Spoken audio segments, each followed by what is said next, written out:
S'engager à la Légion étrangère, c'est être prêt à tout sacrifier et commencer une nouvelle vie. Chaque année, près de 1600 volontaires sont formés durant 4 mois à Castelnaudary en France.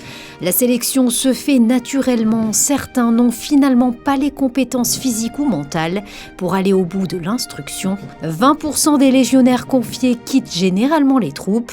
Pour les autres, c'est avec fierté qu'ils reçoivent leur képi blanc.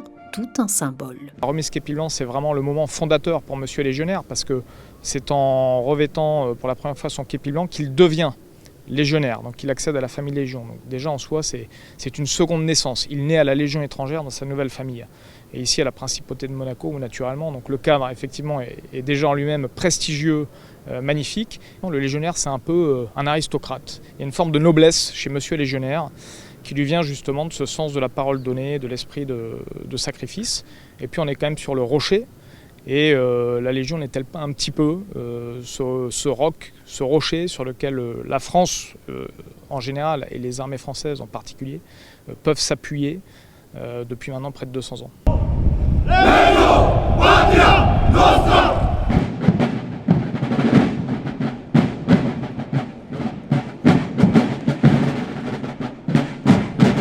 Et c'est à l'initiative du capitaine Develay de la 2e compagnie des engagés volontaires du 4e régiment étranger que cette cérémonie des képis blancs a eu lieu en Principauté.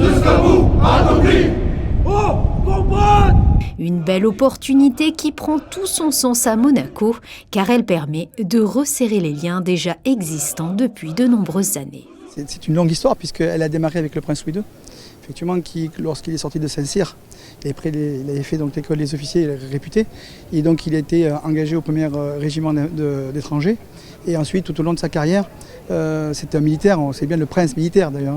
1947, donc le prince Louis II, lors de ses 25 ans de règne, a été donc promu au grade de sergent-chef d'honneur, donc de la Légion étrangère, et la Légion étrangère avait fait de la ville de Monaco comme première classe d'honneur. Ça, c'est le lien qui lie aujourd'hui, et de manière, je veux dire, à vitam aeternam, le lien entre la Principauté de Monaco, ses princes, et la Légion étrangère. La cérémonie des képis blancs s'est clôturée au Monte Carlo Bay avec la tradition de la poussière, un rituel lors des repas de cohésion, originaire de l'armée d'Afrique, qui consiste à nettoyer son verre avec un peu de vin rouge afin d'enlever le sable du désert.